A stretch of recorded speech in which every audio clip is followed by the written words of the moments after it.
Hello, bachcho, let us see this question. Magnetic force on the charged particle is given by Fm equal to qv cross b, and then electrostatic force is given by qe.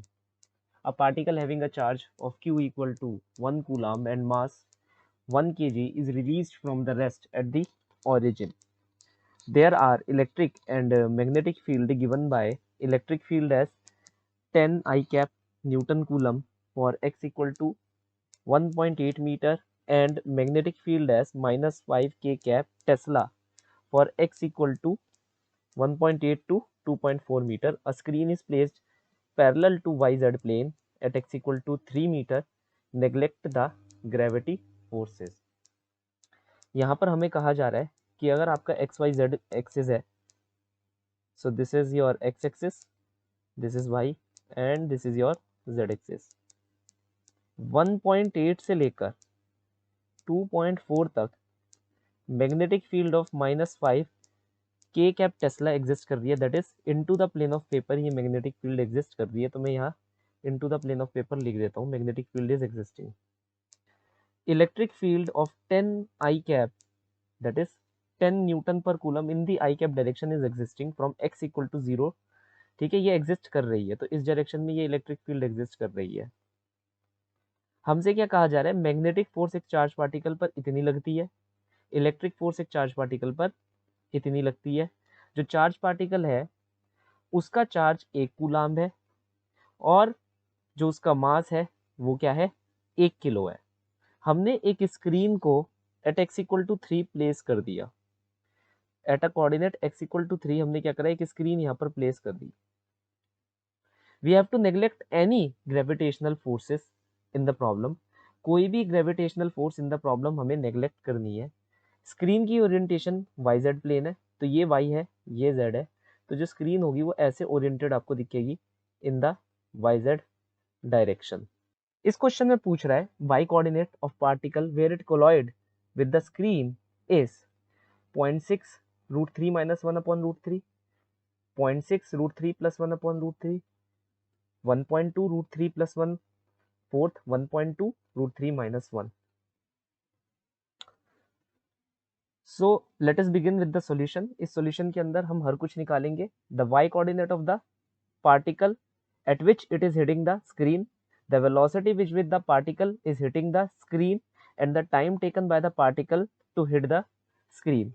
सबसे पहले हम क्या निकालने वाले? Velocity निकालने वाले. सबसे पहले मैं की कंसेप्ट की बात करूंगा. देखिए यहाँ पर जो हमारा चार्ज पार्टिकल है वो under the influence of electric field चलना स्टार्ट होगा. देन यहाँ पर वो मैग्नेटिक फील्ड के एरिया में आएगा, लेकिन मैग्नेटिक फील्ड पार्टिकल की ट्रेजेक्टरी चेंज कर सकती है, उसकी वेलोसिटी नहीं, क्योंकि work done by magnetic field is always 0.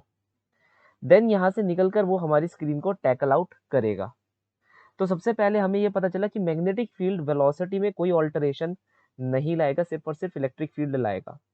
तो मैं यहाँ पर लिख सकता हूँ v² u² 2as by the kinematics v equal to √2as. और जो यहाँ पर फोर्स लग रही है वो किसकी फोर्स है? इलेक्ट्रोस्टैटिक फोर्स है. हम यहाँ से शुरू कर रहे हैं. इनिशियल वेलोसिटी हमारी 0 है. From the origin we are starting. और याद रखिएगा जो एक्सेलरेशन होगा इट विल बी QE/m, क्योंकि force of electrostatic is given to us as Q × E. Magnetic force का कोई काम नहीं आएगा इस दौरान 0 से लेके 1.8 तक. तो जो वेलोसिटी ये अटेन कर लेगा चार्ज पार्टिकल वो हम यहाँ से निकाल सकते हैं. मैं यहाँ पर लिखूंगा velocity which is being attained by the charge particle is √2. a की जगह मैं लिख सकता हूँ QE/m into the displacement it have taken which is 1.8. तो 2 × 1 × 10/1 into 1.8 whole to the under root. The solution of this is 6 metre पर second.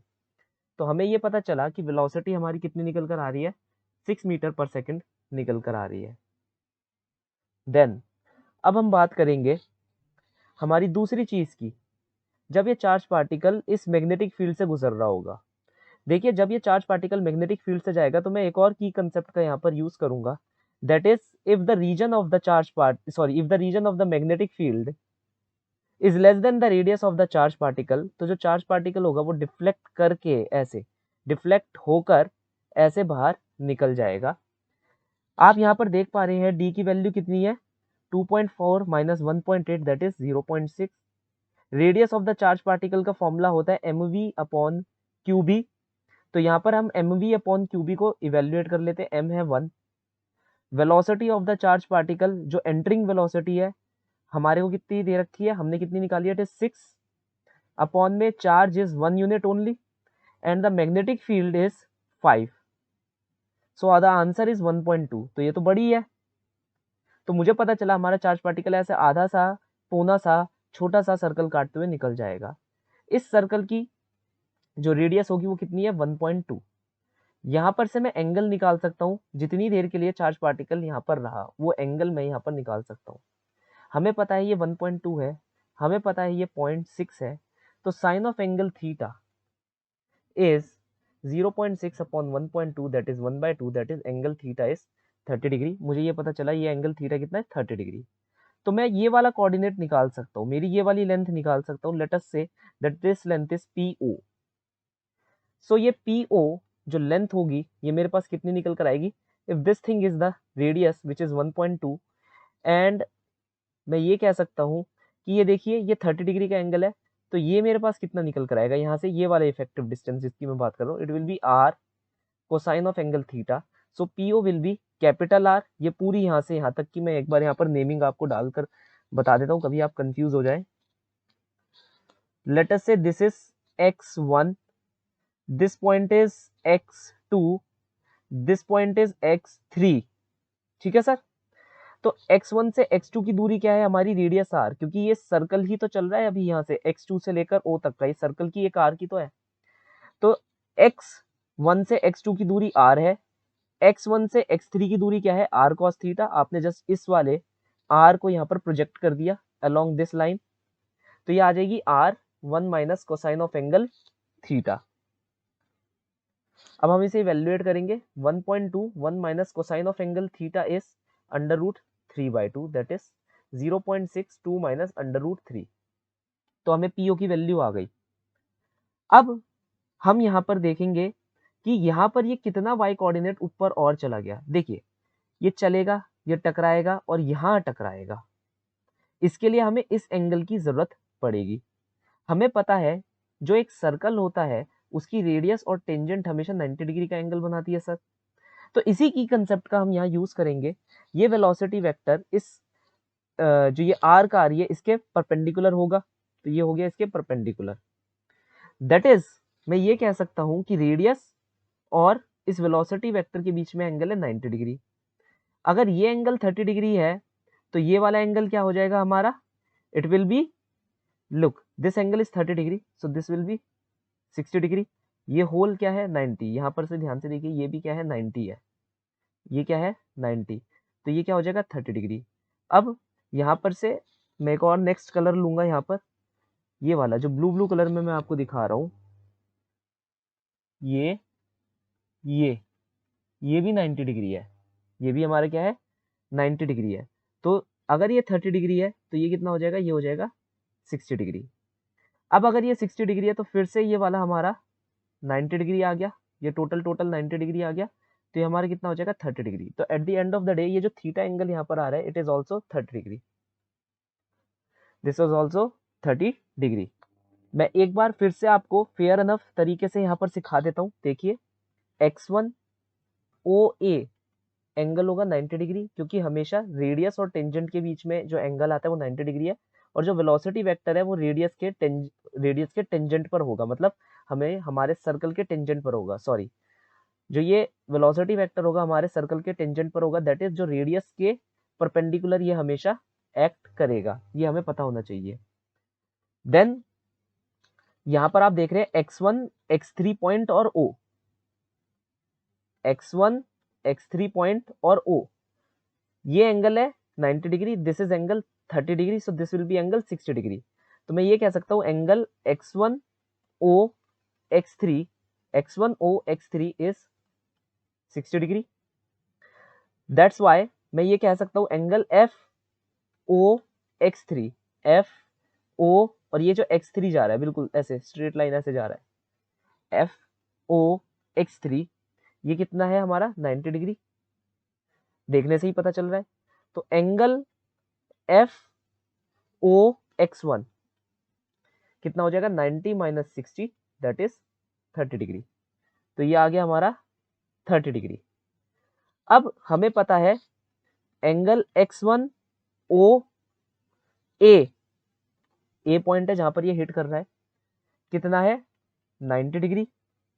तो मैं ये कह सकता हूं एंगल एफ ओ ए कितना हो जाएगा 90 degree minus angle F O X one which is 60 degree that is 30 degree.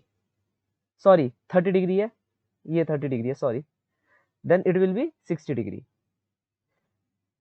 So F O X one मैं लिखना भूल गया, मैं एक बार लिख देता हूं, it is 60 degree. So 90 minus 60 gives you this angle, sorry 90 minus 30, sorry again, 90 minus 30 gives you this angle as 60 degree. Now angle FO, and let us say this point is T is a 90 degree. Then I can say that FOT अगर 90 degree है तो angle AOT is 90 degree minus 60 degree which is 30 degree.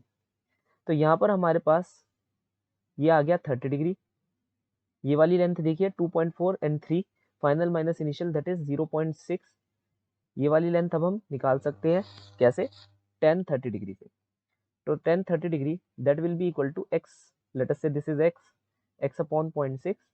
We know tan 30 degree is nothing but 1/√3, तो x की value कितनी आ जाएगी 0.6 upon √3।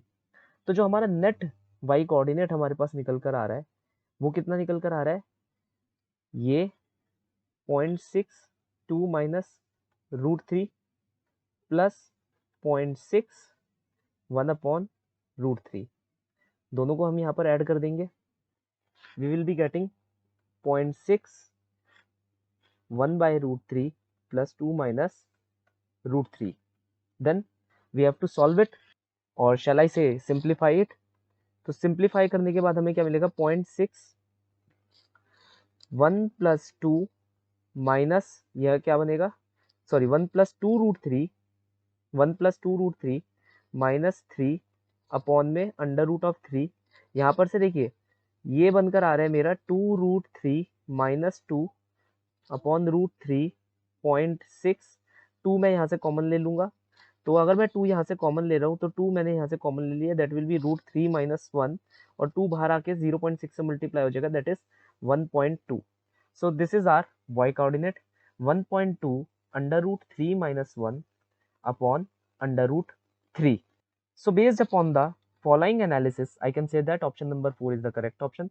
So the final solution for the following problem is option number 4. Hope you understood well. Best of luck.